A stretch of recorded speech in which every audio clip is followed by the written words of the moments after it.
Welcome friends, कैसे हैं आप लोग। इस वीडियो में मैं आपको बताने वाला हूँ आज कि रिव्यूज़ जो हम लोग गूगल माई बिजनेस लिस्टिंग के लिए लेते हैं उसे कैसे हम लोग ये इफेक्टिवली यूटिलाइज करें कि जो रिव्यूज़ आपको मिल रहा है उससे आपके गूगल माई बिजनेस लिस्टिंग की रैंकिंग कैसे इम्प्रूव हो।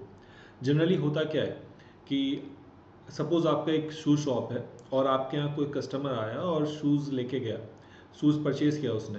अगर वो परचेज़ कर रहा है तो आप उससे क्या रिक्वेस्ट करते हैं कि आप रिव्यू डाल दो। जनरली ये स्टैट देखा गया है कि अगर आप 10 लोगों को इस तरह बोलते हैं रिव्यू देने के लिए तो 10 में से एक या दो ही लोग होते हैं जो एक्चुअल में रिव्यू देते हैं। 8 लोग आपको उस समय तो बोलते हैं ठीक है मैं दे दूंगा, मैं बाद में देता हूँ, घर जाके देता हूँ, एक दिन बाद दूंगा, पर वो नहीं देते हैं। चाहे आप जितना भी उन्हें ट्रैक कर लें, एसएमएस कर लें या मेल कर लें, वो नहीं होता है। तो हम लोग को क्या करना चाहिए। इसी तरह हमारे एक क्लाइंट है, उनका भी गूगल माई बिजनेस लिस्टिंग है, उनके कॉम्पिटिटर का जो है लिस्टिंग में उनमें रिव्यूज़ ज़्यादा है। तो उन्हें शुरू से लग रहा था कि अगर मेरा रिव्यूज़ भी बहुत ज़्यादा आ जाएगा तो मैं उन्हें सरपास करके मैं टॉप पे आ जाऊंगा।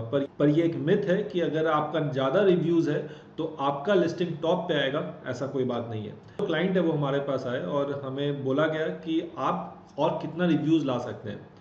हम लोगों ने उन्हें समझाया कि नंबर ऑफ़ रिव्यूज़ से कुछ फ़र्क नहीं पड़ता है। मुझे नहीं लगता है कि उन्हें समझ में आया कि नहीं ये बात। पर हम लोग ने डिस्कस किया कि चलिए आपके पास तो बहुत सारे कस्टमर्स आते हैं तो इतना रिव्यूज़ क्यों है, आप क्या प्रोसेस फॉलो करते हैं।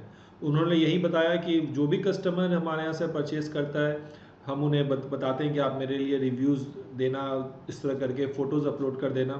कुछ लोग कस्टमर करते हैं, कुछ नहीं करते हैं, ये कुछ जो है बहुत कम है। तो हम लोगों ने उन्हें क्या ऑप्शन दिया कि ठीक है अब आप क्या करें, जैसे ही कोई कस्टमर आपके यहाँ से परचेज करता है आप उन्हें एसएमएस करें। एसएमएस करें और अपना डायरेक्ट जो लिंक है आपका रिव्यू का, जो गूगल माई बिजनेस में ऑप्शन मिलता है, आपके मोबाइल पे भी ऑप्शन है, वहाँ से दें। पर उस मैसेज में एक टेम्पलेट टाइप का रिव्यू डालें कि आप इस तरह का रिव्यू दे सकते हैं। कि जैसे रिव्यू में लिखने के लिए बोल सकते हैं सैम्पल रिव्यू में कि I really like the shoe quality, the owner of the shop was really polite, they showed me all the latest designs of the shoes. अब क्या हुआ कि उन्हें इस तरह का 3-4 सैंपल दिया गया और बोला गया कि आप जब भी रिव्यूज़ मांगते हैं उसमें सैंपल टेक्स्ट में ये डालिए कि आप ऐसा रिव्यू दे सकते हैं। अब रिव्यूज़ का कन्वर्जन बढ़ने लगा, अब 10 में से उनका 4 या 5 रिव्यू आने लगा। अब यहाँ पे जो रिव्यूज़ आ रहा है, पहले क्या होता था, जो रिव्यूज़ में आता था थैंक यू, नाइस, इस तरह करके एक वर्ड आके रिव्यू खत्म हो जाता था।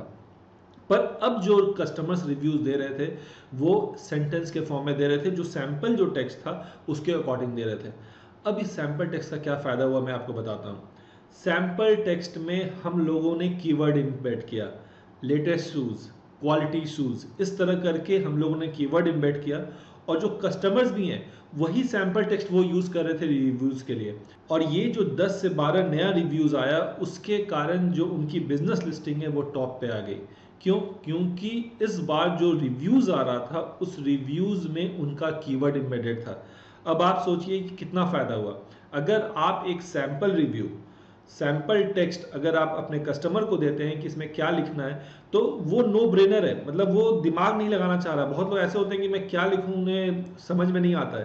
पर जब आप उसे सैंपल टेक्स्ट दे रहे हैं तो वो क्या करता है, उसके दिमाग में अच्छा ऐसा मुझे कुछ लिखना है, तो वो उसी में आगे पीछे कुछ करके, कुछ वर्ड चेंज करके वो पोस्ट कर देता है। इससे तो नंबर ऑफ रिव्यूज़ भी इंक्रीज हो गया, रिव्यूज़ का जो क्वालिटी है, क्योंकि रिव्यूज़ में अब कीवर्ड आना स्टार्ट हो गया, और अगर रिव्यूज़ में कीवर्ड आता है तो रैंकिंग ड्रास्टिकली इंप्रूव करता है। इससे फ़र्क नहीं पड़ता है कि सामने वाले का 100 रिव्यूज़ है, आपका 30 से 40 रिव्यू भी होगा, पर उसमें अगर कीवर्ड इम्बेड होगा, लंबा टेक्स्ट लिखा, ज़्यादा टेक्स्ट लिखा हुआ होगा, तो आपकी रैंकिंग इंप्रूव होगी। ये वन ऑफ द बहुत अच्छा तरीका है अपना नंबर ऑफ रिव्यूज़ इंक्रीज करने का, क्वालिटी रिव्यूज़ इंक्रीज करने का। और इससे आपके गूगल माई बिजनेस की लिस्टिंग भी है, जो उसका रैंकिंग भी बहुत इंप्रूव होता है। अगर आप अपना कोई बिजनेस रन कर रहे हैं और अपने कस्टमर से रिव्यूज़ मांगते हैं तो रिव्यूज़ में सैम्पल टेक्स्ट उन्हें ज़रूर दें कि आप इस तरह का रिव्यूज़ दे रहे हैं। और ये जो सैम्पल टेक्स्ट है हर 5 दिन, 7 दिन, 10 दिन पे चेंज करते जाएं, depending upon frequency of your customer. नहीं तो होगा क्या कि सारा रिव्यूज़ एक जैसा आना लगेगा। तो आप कुछ नया नया इनोवेटिव लाएं, नया नया टेक्स्ट बनाएं, 5 लाइन, 6 लाइन, 7 लाइन का, ताकि कस्टमर को नया नया तरीका मिले। और ये जो टेक्स्ट बनाएंगे उसमें हम लोग क्या करेंगे, हर बार कुछ नया नया कीवर्ड हम लोग इम्बेड करेंगे, क्योंकि ये कीवर्ड अल्टीमेटली आपका रैंकिंग इंप्रूव करने वाला है। तो मुझे उम्मीद है कि आप लोग ये इम्प्लीमेंट करेंगे। अगर आप इम्प्लीमेंट करते हैं तो इसका रिजल्ट जरूर हमारे साथ शेयर करें। और गूगल माई बिजनेस से रिलेटेड आपके पास अगर कोई भी क्वेश्चन है तो आप हमसे पूछ सकते हैं। हम लोगों ने गूगल माई बिजनेस के लिए एक कंप्लीट मास्टरी कोर्स बनाया है। इस कोर्स को कोई भी कर सकता है। अगर आपने लिस्टिंग क्रिएट कर ली है तब पर भी आप ये कोर्स कर सकते हैं। अगर आप लिस्टिंग क्रिएट करने के बारे में सोच रहे हैं तब पर भी ये कोर्स आपके लिए बहुत अच्छा है, क्योंकि इस कोर्स में हम लोगों ने स्टेप बाय स्टेप सब कुछ बताया डिटेल्ड वे में कि कैसे हम लोग को लिस्टिंग क्रिएट करना चाहिए, कैसे ऑप्टिमाइज करना चाहिए, कैसे हम लोग अपने कॉम्पिटिटर को ट्रैक कर सकते हैं। ये सारा चीज़ हमने इसमें बताया है। तो चलिए, आपके पास कोई भी सवाल है तो हमसे पूछें, हम लोग इसका जवाब देंगे। अगर आपको ये वीडियो पसंद आया हो तो हमारे वीडियो को लाइक करें, शेयर करें और हमारे चैनल को जरूर सब्सक्राइब करें।